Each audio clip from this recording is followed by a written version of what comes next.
Hello बच्चों, today is the lecture number third for conservation of today is lecture number third for the centre of मास। तो centre of मास में हम आगे बढ़ चुके हैं। हमने पोजीशन ऑफ सेंटर ऑफ मास निकाल ली, हमने मोशन ऑफ सेंटर ऑफ मास निकाल लिया। उसमें हमने ये पढ़ लिया कि velocity of centre of mass क्या होती है, acceleration of centre of mass क्या होता है, force of centre of mass, momentum of centre of मास। हमने सारी चीज देख ली। अब हम बात करने जा रहे हैं conservation of centre of mass. Sorry, ये गलत आ गई है। अपन करने जा रहे हैं conservation of centre of mass and application. ठीक है क्या? तो बच्चों, अगर अपन सबसे पहले बेसिक बात कर लें वापस से, तो अपन ने क्या क्या बात करी थी। देखो, अपन ने लिखा था आरसीएम, अपन ने लिखा था वीसीएम और अपन ने लिखा था एसीएम। और एसीएम के बाद अपन ने लिखा था जो फोर्स है वो कैसे दिखाया जाएगा, mass into acceleration of centre of mass, mass into acceleration of centre of मास, ये दिखाया जाएगा आपका फोर्स। ठीक है, ये हो गया आपका फोर्स। अब बच्चों, अगर अपन यहीं से देखें और एसीएम को क्या लिख सकते हो आप लोग, डीवीसीओएम बाई डीटी, डीवीसीओएम बाई डीटी, ये हम एसीएम को लिख सकते हैं। ठीक है, अच्छा, और वीसीएम को क्या लिख सकते हो बच्चों, आप एक बार फिर बताओ तो मुझे, क्या मैं इसको डीआरसीओएम बाई डीटी लिख सकता हूं? ये तीन चीजें मैंने लिखी हुई है, अच्छे से देख लो। फर्स्ट, सेकेंड एंड थर्ड, इनके बारे में हम अच्छे से जानते हैं, राइट है क्या? बिल्कुल सर, सर सही कह रहे हो आप। अब अगर अपन बात करें यहीं से आगे से, तो एसीएम अगर जीरो है, क्या जीरो बच्चों, acceleration of centre of mass zero है, तो इस कंडीशन में वीसीएम क्या हो जाएगी, कांस्टेंट हो जाएगी। वीसीएम क्या हो जाएगी, कांस्टेंट। अब आगे समझो, अगर हम आरसीएम को लिखें तो आरसीएम क्या लिखेंगे बच्चों हम लोग, अगर एक्सेलरेशन जीरो है तो आरसीएम क्या लिखा जाएगा, वीसीओएम इंटू टी, ये लिखा जाएगा आरसीएम वीसीएम टी। अगर बच्चों यहां से भी हम लिख दें वीसीएम जीरो है, क्या लिख दें यहां से हम, वीसीएम जीरो, तो क्या बात पता चलेगी हमें, आरसीएम हमेशा क्या रहेगा, कांस्टेंट। तो बच्चों ये तीन चीजें हैं, इसमें हम कंजर्वेशन ऑफ सेंटर ऑफ मास की बात करते हैं। कंजर्वेशन ऑफ सेंटर ऑफ मास की बात क्या करते हैं, सबसे पहले फोर्स लिखते हैं एम इंटू एसीएम, एसीएम लिखते हैं डीवीसीएम बाई डीटी, और वीसीएम लिखते हैं डीआरसीएम बाई डीटी।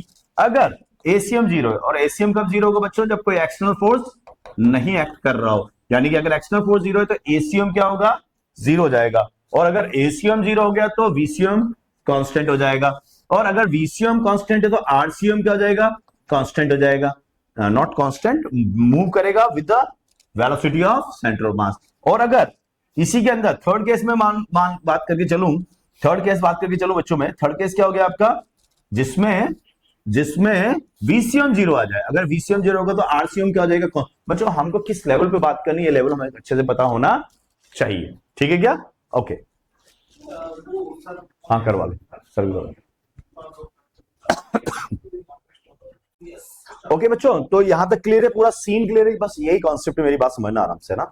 इसके अलावा आपको कोई एक्स्ट्रा माइंड लगाना ही नहीं। There are three important concept. One is what, if external force is zero, ACM is always zero. Second is what, if the ACM is zero, the VCM is constant. Third is what, if VCM is constant, then RCM is given as a VCM into T. If VCM is zero, then RCM is always constant. That is, last one is also very important. If VCM is zero, that first thing came what, that force external is zero. पहली चीज क्या होना चाहिए, external force zero होना चाहिए। दूसरी चीज क्या होना चाहिए, दूसरी चीज होनी चाहिए velocity of centre of mass zero होना चाहिए, तब जाके आपका आरसीएम हमेशा क्या रहेगा, कांस्टेंट। यहां तक क्लियर है? क्लियर, बिल्कुल क्लियर। आगे बढ़ते हैं। तो इसी बेसिस पे देखो हम कितने सारे क्वेश्चन करेंगे, इसको आप देखना ना।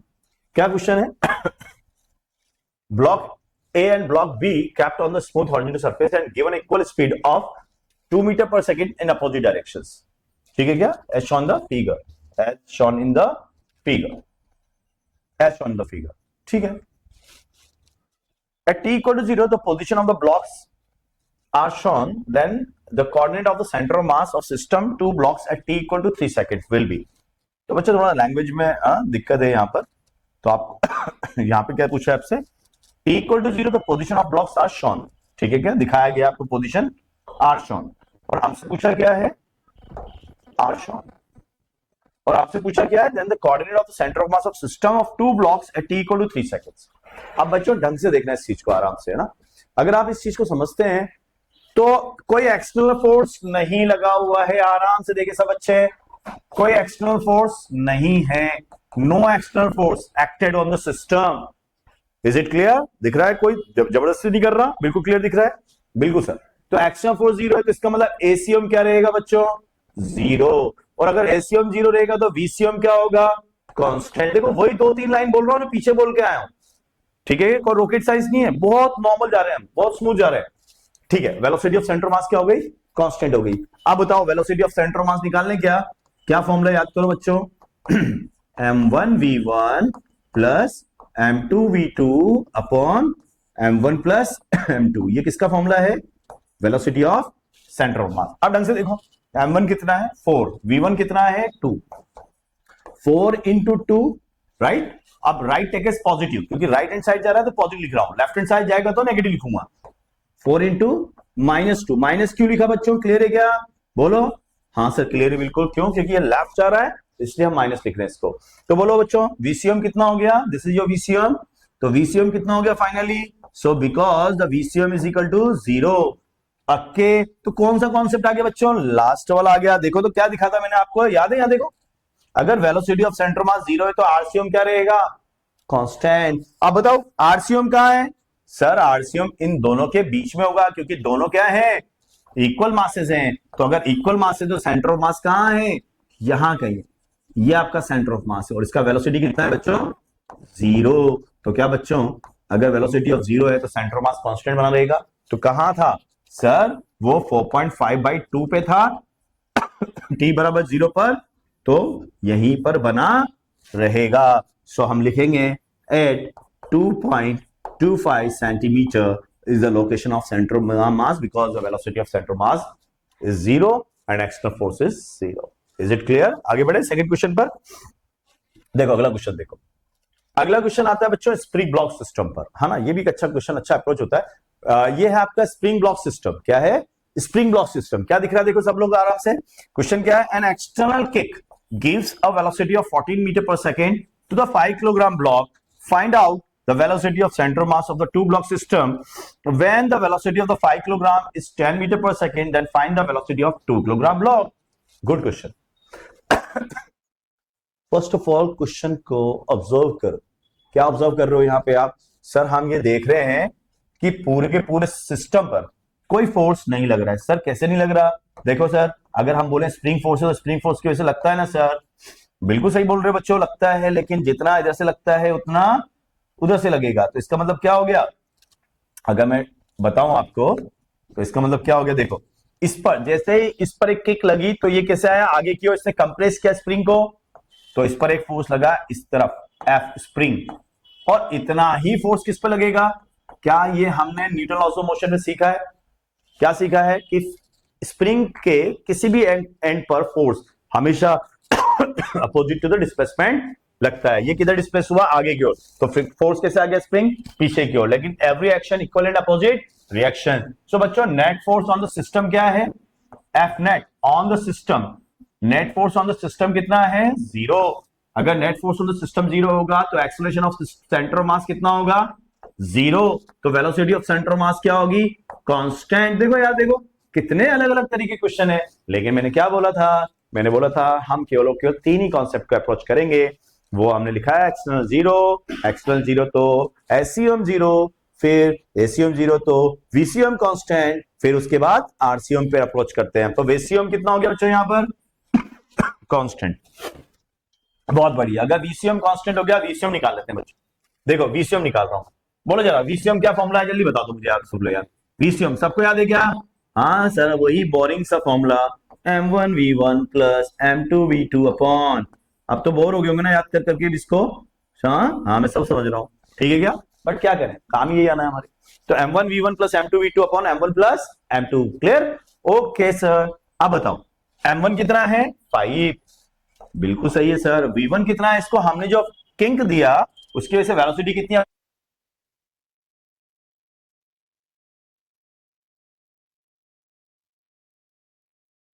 बोलो बोलो बोलो, वेलोसिटी कितनी है? 0। इसके पास इनिशियली कोई वेलोसिटी नहीं है, और डिवाइड कर दो किसको? टोटल मास को। 5 + 2 तो कितना हो गया? 10 मीटर सेकेंड, यानी कि हो गया आपका वीसीएम। तो बच्चों पहले क्वेश्चन का आंसर कितना हो गया? 10 metre per second, right. Positive आया तो क्या बोलूंगा?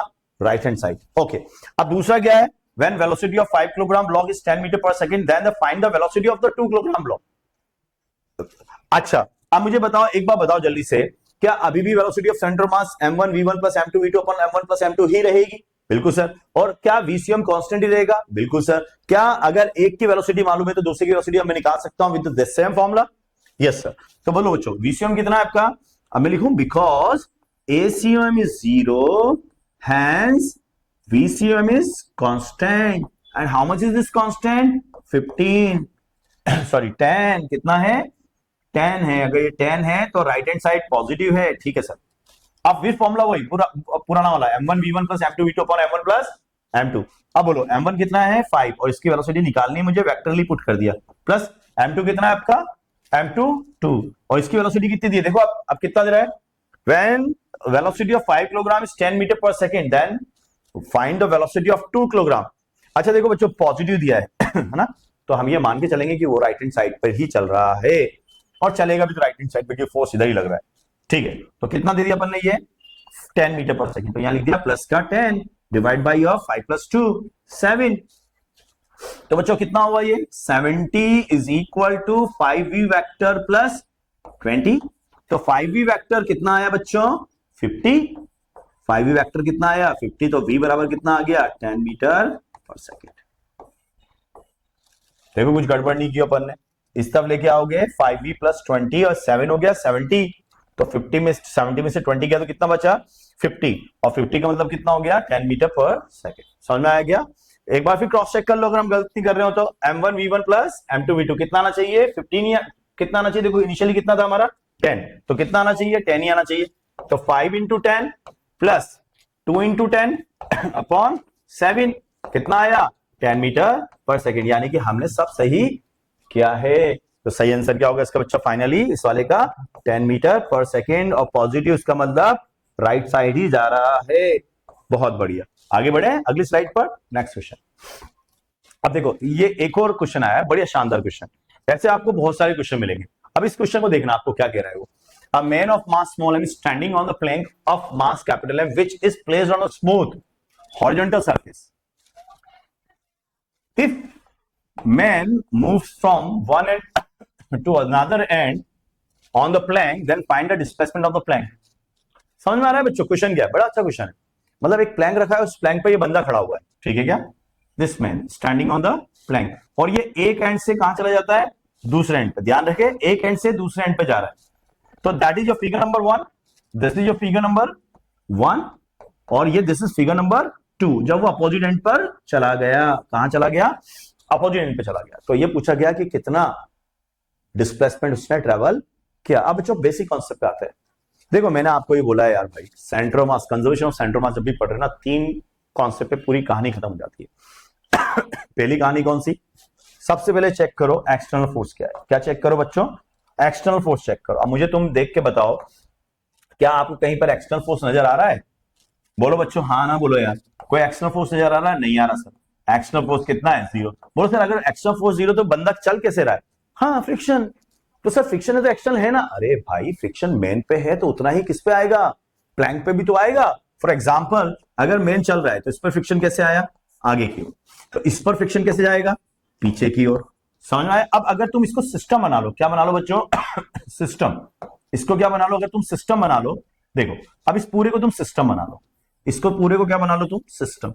और जैसे ही तुमने सिस्टम बनाया इसको, तो बताओ net force on the system कितना है? 0। Net force on the system कितना है? 0। बस यही से हमारी कहानी स्टार्ट हो गई है ना। हमारी कहानी क्या थी? ये देखना था पहले हम लोगों को कि फोर्स है कि नहीं। तो फोर्स 0। अगर फोर्स 0 तो कहानी क्या है बच्चों? एसीएम क्या होगा? 0। फिर दूसरी चीज क्या होगी? VCM constant. अब मुझे बताओ वीसीएम कितनी? जल्दी देख के बताओ मुझे। सब बच्चे सब देखेंगे। इनिशियली क्या मेन चल रहा था? नहीं चल रहा था। क्या प्लैंक चल रहा था? नहीं चल रहा था। क्या दोनों रेस्ट पे थे? हाँ सर दोनों रेस्ट पे थे। तो अगर दोनों रेस्ट पे थे तो क्या बोल सकता हूं? VCM is 0। VCM is 0। अब वीसीएम 0 तो आरसीएम क्या रहेगा? कांस्टेंट। अब भाई इसको समझो तुम लोग, है ना। ये आ गया हमारा अप्रोचिंग कांसेप्ट। आरसीएम क्या रहेगा? कांस्टेंट। अब समझना, मैं मान लेता हूं ये बंदे का सेंटर ऑफ मास यहां है, ठीक है, और इस पूरी की पूरी प्लैंक का सेंटर ऑफ मास यहां है।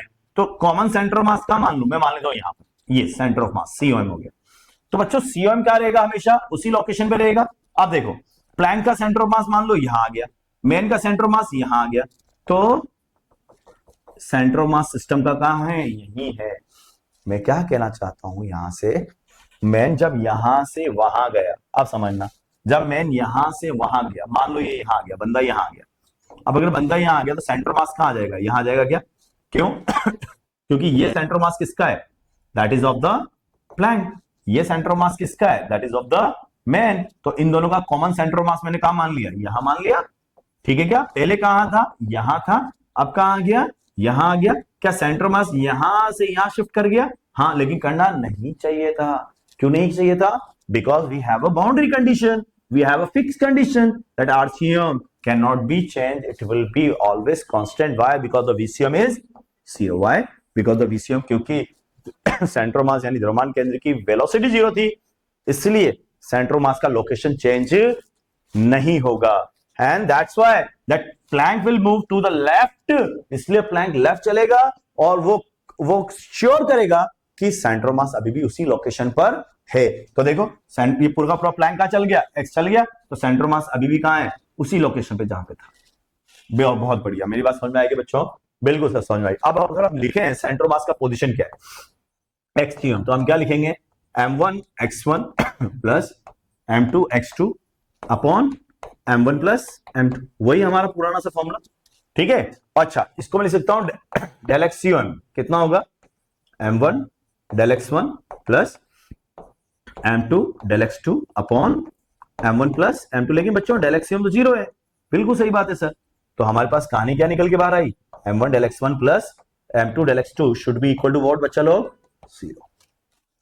सही है, बिल्कुल सही बात है सर। अब मुझे बताओ तुम m1 कौन है, मैन, ये कितना चला है, ये कितना चला है, ये आप बोल दो ओरिजिन है ये क्या है, ओरिजिन है। मान लो ये हमारा इनिशियल पोजीशन था, यहां से देखा तो ये कितना चला बच्चों, L, लेकिन ढंग से देखो L किसके रेस्पेक्ट में चला, ये प्लैंक के रेस्पेक्ट में चला, लेकिन जब हम डेल x1 और डेल x2 लिखते हैं तो ध्यान रहे ग्राउंड के रेस्पेक्ट में लिखते हैं।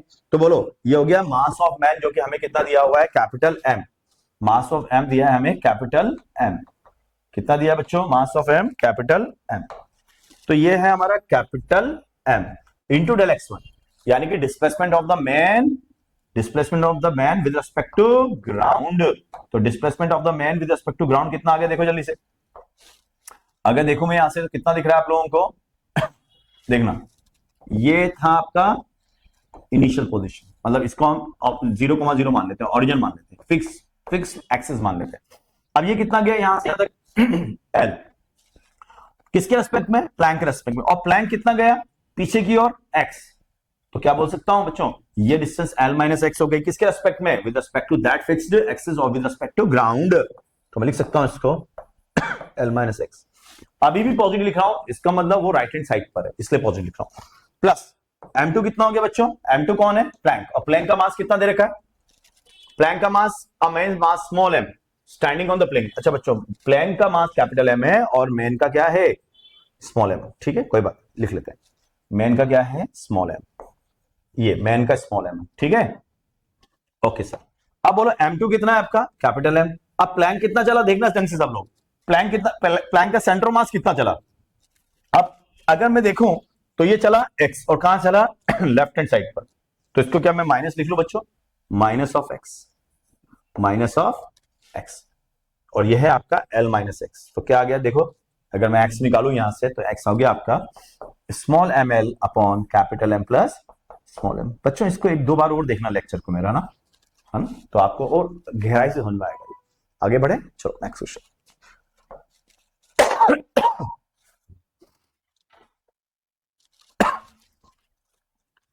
हाँ अभी क्लास में आ गया, अभी मैं आ रहा हूँ अभी क्लास होगी।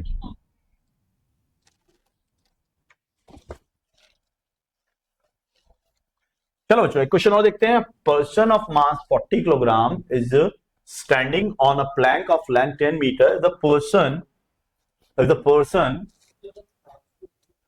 moves on the other side of the plank, find the distance moved by the plank। बच्चों ये पिछले वाला क्वेश्चन ही सेम, ये आप ट्राई करो, ठीक है। आगे बढ़ते हैं। अब देखो यहां पर भी वही क्वेश्चन है, लेकिन इसमें दो बंदों को लिया गया। कितने बंदे इसमें? दो बंदे। अब ये दो बंदे क्या कर रहे हैं? अपनी पोजीशंस को एक्सचेंज कर रहे हैं। क्या कर रहे हैं? अपनी पोजीशन को एक्सचेंज कर रहे हैं। तो हमसे बोला गया बताइए डिस्प्लेसमेंट ऑफ प्लैंक कितना है। तो ओरिजिन ऑफ कॉन्सेप्ट अभी भी वही है, conservation of centre mass in which that acceleration is zero. Why? Because no external force, no external force, ACM zero, ACM zero. We will observe the VCM, VCM के बारे में बोलो, दोनों rest पर है। तो अगर दोनों रेस्ट पर है तो वीसीएम भी क्या है? जीरो। आगे फाइनल पर वीसीएम जीरो तो आरसीएम क्या होगा? कांस्टेंट। तो बच्चों यहां से क्या कॉन्सेप्ट पे पहुंचा? एक्सीएम क्या रहेगा? कांस्टेंट। अगर एक्सीएम कांस्टेंट रहेगा तो डेल एक्सएम क्या होगा? जीरो। अब कितने बॉडी है बच्चों? ढंग से देखो, तीन है। कौन कौन है? One is your man of 4 kilogram, other is other man which is 4 kilogram, and one is your plank of 100 KG, 100 KG. अच्छा बच्चों, बस अगर तुम क्वेश्चन को ऑब्जर्व करो तो तुम आंसर दे सकते हो उसमें, कोई बड़ी बात नहीं। अब ढंग से देखना कि एक बंदा कितने का है? 4 किलोग्राम का, दूसरा बंदा भी कितना है? 4 किलोग्राम का। अब ये सोचो प्लैंक नहीं चल रहा है सोचो थोड़ी देर के लिए, प्लैंक नहीं चल रहा है। अगर इन दोनों ने अपनी पोजीशन को एक्सचेंज कर लिया तो कुछ फर्क नहीं पड़ेगा यार। मेरी बात मान लो कि दोनों सिमिलर लग रहे हैं, यानी कि ये वाली पोजीशन और ये वाली पोजीशन सेम है क्या? बिल्कुल सर। तो बच्चों क्या मैं सीधा यहां से बोल दूं डेल एक्सियम जीरो होगा, so x of plank is also equal to zero. चलो अगर फिर भी समझ नहीं आया तो सॉल्व कर लेते हैं, ठीक है। देखो कैसे सॉल्व करेंगे। हम लिखेंगे m1 del x1 plus m2 del x2 plus m3 del x3 and that should be equal to किसके? जीरो। तो m1 कौन है? मान लेते हैं मैन वन है, मैन वन है तो हम लिख लिया 4 किलोग्राम। और डेल x1 कितना है? यहां पर कितना चला? ये 10 मीटर चला विद रिस्पेक्ट टू प्लैंक। और प्लैंक कितना चला? x, तो मैंने लिख दिया 10 माइनस x। किसके रेस्पेक्ट में आया? ग्राउंड के रेस्पेक्ट में। m2 4 कितना चला? माइनस 10। कितना चला बच्चों? माइनस 10। और ये कितना चला? प्लैंक खुद x, तो माइनस 10 माइनस x। यार समझ में आ रही मेरी बात? फिर समझना आराम से। 10 चला प्लैंक के रेस्पेक्ट में, लेकिन नेगेटिव चला इसलिए माइनस 10 चला। प्लस प्लैंक कितना चला? x चला, नेगेटिव चला इसलिए माइनस x। अरे हाँ ना बोले यार, तुम परेशान हो रही हो क्या? मैं बताता हूं। हम बोलते हैं position of a with respect to b is equal to position of a minus position of b। सही है? तो position of a is equal to position of a with respect to b plus position of b। सही है? अच्छा अब ये मानो ये मैन है और ये कौन है? Man with respect to plank है, प्लस ये कौन है? प्लैंक। अब मुझे बताओ क्या मैन का पोजीशन मैं ऐसे दूंगा? ठीक है क्या? अब मुझे बताओ, मैं मैन 2 के लिए बात कर रहा हूं, मैन 2 तो मैन 2 कितना चला प्लैंक के रेस्पेक्ट में? Minus L. माइनस क्यों सर? अरे लेफ्ट में चला ना यार। कहां चला? लेफ्ट में चला, ठीक है सर। और प्लैंक के लिए कितना? माइनस है सर। इसके लिए माइनस क्यों? अरे प्लैंक भी तो लेफ्ट में चला ना यार। हाँ हाँ हाँ सर, चमका चमका चमका सर, चमका। प्लस अब m3 कौन है? 100। और ये कितना चला? x बराबर कितना? देखो x कितना आ रहा है? 0। कितना आ रहा है? 0। तो क्या मैं इस क्वेश्चन को केवल ऑब्जर्वेशन से भी सॉल्व कर सकता था? Sir, if we exchange the position of the man, then we can see no change in the system. If no change in the system, we can say the no change in the center of mass. Hence, the center of mass वही है जहां था। Is it clear? आगे बढ़ते हैं। Question number next देखते हैं बच्चों। 3 बंदे आगे भाई, और कॉम्प्लिकेट कर दिया थोड़ा सा। 3 बंदे आगे, आने दो भाई। 2 आ जाए 3 आ जाए क्या फर्क पड़ता है? जी के सर है ना यहाँ पे, 3 को आने दो। चलो भैया 3 आगे। 3 man A B C 40 50 60 masses अलग अलग है। Plank which is kept on the smooth horizontal plane. If A and C exchange their position, then mass B will shift. Then mass B will shift. Mass B will shift. मतलब ये तो बंदा अपनी position पे ही है। हाँ, थोड़ा question को ढंग से मैनेज बताना चाहिए था, इसमें थोड़ा मिस्टेक है। 3 men ABC of masses 40 50 and 60 are standing on the plank of mass 40 kilogram, which is kept on the smooth horizontal plane. A and C exchanging their positions. Okay. Then mass B will shift. मतलब Planck कितना shift होगा? तो बच्चों इसमें हल्का सा अपन correction कर लेते हैं। Exchange their positions, है ना? And C remains at the same position. Remains at same location. वो अपनी स्थिति पर ही रहता है। ठीक है? Then mass B यानी कि आपका प्लैंक विल शिफ्ट। अभी ठीक है। तो बच्चों आप बताओ कितने ऑब्जेक्ट्स हैं हमारे पास? 4। तो क्या लिखूंगा जल्दी बताओ? M A del X A M B B. अच्छा इसमें लेकिन बी को यहां पर हमने मेन को मेंशन कर रखा है ना, बी हमने मेंशन, तो बी विल शिफ्ट। अच्छा फिर बच्चों अपन इस क्वेश्चन को थोड़ा और अरेंज करने की कोशिश करते हैं ना, थोड़ा मिस्टेक ज्यादा लग रहा है मुझे इस क्वेश्चन। तो मैं जैसे बोल रहा हूं वैसे कर लो आप। हमको भी बोलना है यहां पर, क्या बोलना है? देन प्लैंक विल शिफ्ट, ऐसे लिख लो आप लोग। अभी ठीक है। Then plank will shift, plank will shift, plank will shift, plank will shift. अच्छा और ध्यान रखना मैं जो बोल रहा हूं ना, द मैन बी, जो आपका बी बंदा है, बीच वाला बंदा है, ये शिफ्ट नहीं कर रहा है। C A B are changing, A and C are changing, okay. Then B is at their position, हमने बी को पोजीशन पे माना है ना।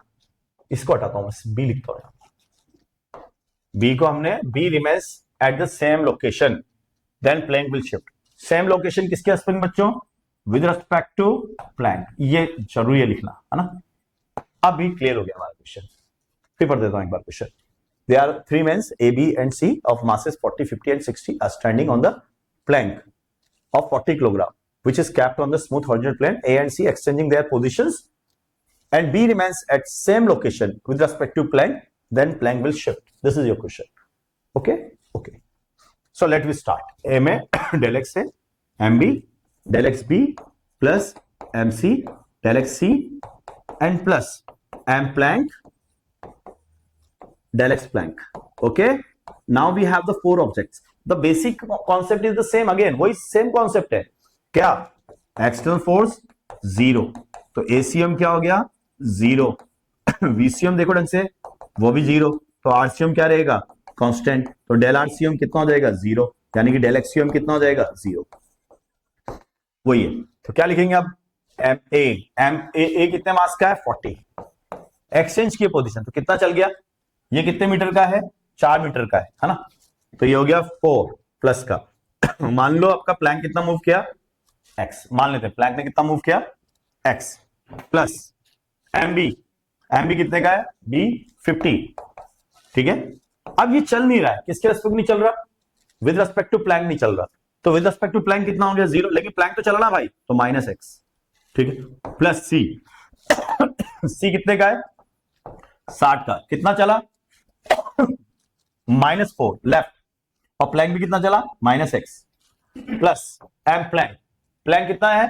90 kg का है। प्लैंक कितने kg का है भाई? अब देखो यहां पे थोड़ा प्लैंक को 40 kg दे रखा है और ऑप्शन यहां पे 90 kg दिखा रखा है, तो इसको 90 कर लो यार, ये 90 kg। तो 90 माइनस कितना चला? x, और ये कितना होना चाहिए बच्चों? 0। सॉल्व करें तो 160 minus 40x plus minus 50x minus 240 plus minus 60x minus 90x, and that should be equal to 0। अब देखो 160 240, 80 तो यहां से बचा, तो 80 is equal to minus of कितना होगा ये? 40 50 90 60 150 एंड 90 240 x। तो बच्चों x कितना आ गया? यहां से ओवरऑल कैलकुलेट किया था मैंने, माइनस का 1/30 metre centimetre metre, that is the displacement of plank left में, -1/30। Is it done? Okay. Next क्या है? A man of 50 kilogram standing on the gravity free space at the height of 10 meter above the floor. He throws a stone of 0.5 kilogram mass down and 0.5 kilogram mass down, and when the stone reaches the floor, the distance of the man above the floor will be। अब देखो पहले तो ये mention करो कौन सा space दे रखा है? Gravity free space. कौन सा स्पेस है बच्चों? ग्रेविटी, यानी कि कोई एक्सटर्नल फोर्स नहीं लग रहा है, no external force, gravity free space है। तो एक्सटर्नल फोर्स कितना हो गया बच्चों? Zero, actual force is zero. ठीक है सर, अब एक्सेलरेशन ऑफ फोर्स जीरो हो गया, उसके बाद सेकंड क्या है, वेलोसिटी। एक्सेलरेशन तो सेंटर ऑफ मास जीरो जाएगा, velocity of centre of mass. अब देखो क्या कह रहा है, a man of 50 kilogram standing at a height of 10 metre above, he throws a stone. अब देखो ना, मेरी बात समझना, मेरे पास एक पत्थर है, ओके, और मैं इसको डाउन फेंक रहा हूं, so it comes from me, एक सिस्टम से आ रहा है। तो इसका मतलब अगर देखो तो मेरी स्पीड और पत्थर की स्पीड इनिशियली क्या थी, जीरो। तो सेंटर मास का स्पीड इनिशियली क्या है, जीरो। तो वीसीएम कितना है, जीरो। तो आरसीएम क्या रहेगा बच्चों, कांस्टेंट। आरसीएम क्या रहेगा, कांस्टेंट। ठीक है, तो हम लिख सकते हैं m1 del r1 plus m2 del r2 that should be equal to zero. अब स्टोन कितने किलोग्राम का है, 0.5 किलोग्राम का है ना, 0.5 किलोग्राम का है। और बंदा कितने किलोग्राम का है, 50 किलोग्राम का है। तो बोल देते हैं मैन ने कितना डिस्प्लेस हुआ, the floor, the distance of the man above the floor will be. अब फ्लोर कितने का है, 10 मीटर का। समझ में आ रहा है बच्चों। अच्छा, अब इस क्वेश्चन में हमको एड्रेस कैसे करना है, थोड़ा ये थोड़ा और डिफरेंट थिंग हो गई, क्योंकि यार बच्चों एक बात बताओ, अगर मैं हूं तो मेरे सेंटर ऑफ मास का लोकेशन कहां होगा, obviously in middle of me, somewhere here, but that location is not given, so I have to assume myself as a point body. Until unless you have not given that length of the body, then you have to consider that body as a point mass. And look at that question, इसमें आपको ये नहीं बता रखा कि वो बंदा कितने लेंथ का है, so you have to consider the 50 kilogram man as a point mass. So 50 into del r1 plus m2, और m2 कितना है आपका 0.5 इंटू डेल r2 कितना हो गया 10, और कैसा नीचे, तो आप इसको चाहो तो नीचे को माइनस लिख सकते हो, नीचे को क्या लिख सकते हो, minus, that should be equal to 0। तो del r1 is equal to कितना आ गया, that is 5 divide by 50 and that is equal to 0.1 metre, but where from, it is from initial position. अब मान लो ऐसे दो पॉइंट मास है, ये 50 किलोग्राम का है और ये पॉइंट मास है आपका 0.5 किलोग्राम का। इसको मैंने नीचे फेंका, तो ये कहां जाएगा, ऊपर, क्योंकि पोजीशन ऑफ सेंटर मास क्या रहेगी, यहीं पे रहेगी। तो कितना ऊपर चला गया ये 0.1 मीटर, और ये डिस्टेंस कितनी है आपकी 10 मीटर। तो एक्चुअली फ्लोर से, ग्राउंड से जो हाइट हुई बंदे की, यानी कि मेन की, वो कितनी होगी 10.1 metre. That is a final answer. Okay, आगे बढ़े। नाउ बच्चों, next topic is your conservation of momentum. What is this, conservation of basically बच्चों, अगर मैं बात करूं ना इस कॉन्सेप्ट की, तो ये कोई कॉन्सेप्ट नया नहीं है, ये वही कॉन्सेप्ट जो हम पीछे डिस्कस करते हुए आ रहे हैं। क्या कॉन्सेप्ट है, देखो बच्चों, अगर एक्सटर्नल फोर्स जीरो है, क्या जीरो है, एक्सटर्नल फोर्स जीरो, तो acceleration of centre of mass क्या रहेगा, जीरो। और अगर acceleration of centre mass zero, तो वीसीएम क्या रहेगा, कांस्टेंट। वीसीएम क्या रहेगा, कांस्टेंट। अब बोलो मोमेंटम कितना होता है, सिस्टम का लिखते हैं तो मोमेंटम क्या लिखते हैं हम, mass of system into velocity of centre of mass, mass of system into velocity of centre of मास। और अगर velocity of centre mass constant, तो ये क्या रहेगा, constant. This is the basic constant, जो कि हम पहले से ही पढ़ रहे हैं, इसको कोई नई चीज नहीं है। क्या याद रखना है, अगर एक्सटर्नल फोर्स जीरो है, क्या जीरो है, एक्सटर्नल फोर्स, अगर एक्सटर्नल फोर्स जीरो है तो मोमेंटम सिस्टम का क्या रहेगा, कांस्टेंट। That's it. क्वेश्चन देखते हैं कैसे आप कुछ करेंगे। Question, a bullet of mass 0.1 kilogram is timed from a gun, fired है ना, इट इज फायर्ड। अब देखो बच्चों, अभी डीपीपी बना रहा है नया बंदा, तो हो सकता है मिस्टेक हो जाए। Fired from a gun of mass 5 kilogram with speed of 120 metre per second, then find does bullet experience any force from gun, first recoil speed of gun, which are greater magnitude in momentum, which has greater magnitude of momentum, find the kinetic energy gun plus bullet after firing. After the firing, we have these 4 questions. Okay, let me do one by one, एक के बाद एक कर। तो ये तो हो गई आपकी पिस्टल, ठीक है, ये पिस्टल होगी आपकी, मान लो इस तरह से पिस्टल, और ये हमारी गन है। पिस्टल के अंदर कौन है बच्चों, सॉरी बुलेट, क्या है, बुलेट है पिस्टन के अंदर, ठीक है। तो पिस्टल है ये हमारी, और इसके अंदर कौन है, ये बुलेट है। इसका मास कैपिटल एम मान लेता हूं और इसका मास हम स्मॉल एम मान लेते हैं। अब जैसे फायर होगा तो बुलेट कहां आया, बाहर आया, विद सम वेलोसिटी v, ठीक है, विद सम वेलोसिटी v। तो अगर देखें बच्चों, तो इस बुलेट की बात करते हैं, केवल बुलेट, तो क्या बुलेट का मोमेंटम चेंज हो गया? Yes, the momentum of the bullet has changed. और आप जानते हो अगर किसी का मोमेंटम चेंज हो रहा है तो वहां फोर्स आएगा, तो बिल्कुल आएगा। तो बुलेट पे फोर्स कितना लग रहा है, आगे की ओर, F of bullet, force on bullet, ठीक है। और अगर every action has equal and opposite reaction according third law, तो हम बोलेंगे this is the F gun, this is what, F gun. और बच्चों हम क्या लिख सकते हैं, F gun is equal to minus of F bullet, क्योंकि ये कौन है, action reaction, these are the pair, तो एक्शन रिएक्शन। तो नेट फोर्स कितना हो गया सिस्टम पर, F gun plus F bullet is system, और इस पर नेट फोर्स कितना हो जाएगा बच्चों, 0। सो इसका मतलब लिख सकता हूं दैट एक्सटर्नल फोर्स इज 0।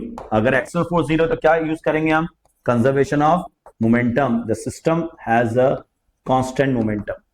अब बोलो, अगर मैं गन की बात करता हूं तो क्या लिखूंगा, मोमेंटम ऑफ गन, है ना। अब बताओ इनिशियली कितना होगा ये, 0, क्योंकि ना तो गन चल रही है ना बुलेट चल रही है, फायर गया ना, तो इनिशियल मोमेंटम कितना है, 0। फाइनल भी क्या रहेगा, 0। P gun plus P bullet, P gun plus P bullet should be equal to 0। So P gun must be equal to minus of P bullet, यानी कि दोनों के मोमेंटम सेम होंगे। फर्स्ट क्या आंसर हो गया, यस, इस पर फोर्स लगेगा। Second, recall speed of the gun, अब कंजर्वेशन ऑफ मोमेंटम लगा लेते हैं, तो capital M into V of gun is equal to minus of M into velocity of bullet, और वेलोसिटी ऑफ बुलेट कितनी दी है आपको, 120।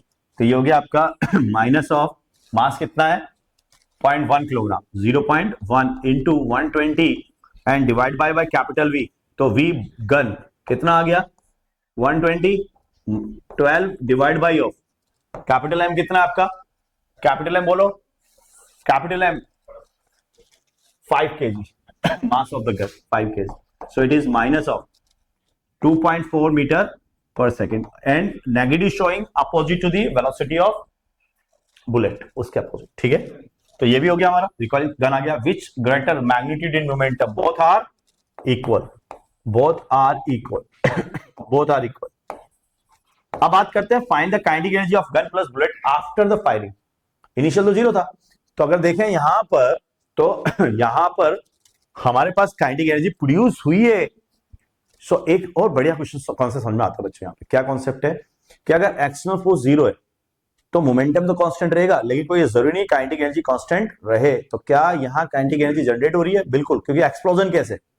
कौन सा केस है, एक्सप्लोजन केस में इंटरनल वर्क होता है, उसकी वजह से काइनेटिक एनर्जी गेन होती है। तो यहाँ सिस्टम की काइनेटिक एनर्जी गेन हो रही है। अब वो काइनेटिक एनर्जी कितनी बच्चों लिखूंगा मैं यहाँ पर, तो क्या लिख सकता हूँ, kinetic energy half of m into velocity of gun plus half of small m into velocity of bullet, और इसका स्क्वायर। तो हाफ बाहर ले लो, कैपिटल M कितना है इसका, 5 किलोग्राम, वेलोसिटी कितनी निकाली आपने, 2.4, और इसका whole square plus small m कितना है, 0.1, और इसकी वेलोसिटी कितनी है, 120।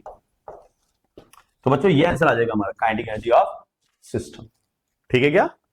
देखें अगला क्वेश्चन, देखो अगला क्वेश्चन क्या है। क्वेश्चन है, a bullet of mass 20 gram collides with the block of the mass 21 gram with the horizontal velocity if 400 meter per second, if the block placed on the smooth horizontal surface and the bullet comes out of the block with the velocity of 200 meter per second, then find the velocity of the block after the collision. अब देखो बच्चों क्या है, अगर देखो यहां से, तो हमने एक बुलेट को यहां से फायर किया, दिस इज अ बुलेट, ठीक है, 20 ग्राम बुलेट कितने की है, 0.02 kg, किलोग्राम की बुलेट है आपके पास, ठीक है। Collide with the mass of 21 gram, 0.021, है ना, 21 ग्राम है और ये 20 ग्राम है, तो ये हो गया 0.21 kg, ठीक है। चलो बढ़िया, 400 मीटर पर सेकंड, ये किससे चल रहा है, 400 मीटर पर सेकंड से चल रहा है, ये चल रहा है। अब क्या हो बच्चों, फाइनली बुलेट इसके अंदर से निकल के बाहर आ रही है, इसके अंदर से बुलेट बाहर निकल के आ रही है, और उसका वेलोसिटी कितना जब बाहर निकल के आ रही है, out of the block with the velocity of 200 meter per second, 200 meter per second से निकल के आ रही है, 200 मीटर पर सेकेंड से निकल के आ रही है ना। A bullet of mass 20 gram collides with a block of the mass 21 with a horizontal velocity if 400 metre per second. तो बच्चों इसका वेलोसिटी हमें 400 दिया है ना, थोड़ा गलत लिख दिया हमने, इसका वेलोसिटी हमें 400 मीटर पर सेकेंड दिया, 400 मीटर इसका वेलोसिटी दिया है। अब इससे बाहर निकल के आ रही है तो वेलोसिटी कितनी है इसकी 200, तो हमको इसकी वेलोसिटी निकालनी। क्लियर है क्वेश्चन, बहुत बढ़िया। अब हम क्या लिखेंगे बच्चों यहां पर, अगेन अगर हम देखें तो bullet plus block, net force is 0। अगर इसको सिस्टम बना लें, क्या बना लें इसको हम सिस्टम, तो net force on the system क्या हो गया, एफ नेट 0 हो गया। अगर एफ नेट 0 हो गया तो पी सिस्टम का क्या रहेगा, कांस्टेंट। अब पी सिस्टम का कांस्टेंट रहेगा तो क्या लिखूंगा, तो लिखूंगा bullet plus gun momentum initially बराबर momentum of bullet plus gun finally. अब बोलो इनिशियल मोमेंटम कितना है, 0.02 इंटू 400 प्लस इसका तो 0 है बराबर, अब इसका कितना हो गया, 0.021, देखो इसका मास कितना है 0.021 kg, इंटू इसका वेलोसिटी निकालना है इस मोमेंट पर, प्लस इसका कितना हो गया 200 into 0.02। Is it clear, initial momentum of the both equal to final momentum of the both. So how much is this, calculate करते हैं, यह 8 प्लस 0 बराबर 0.021,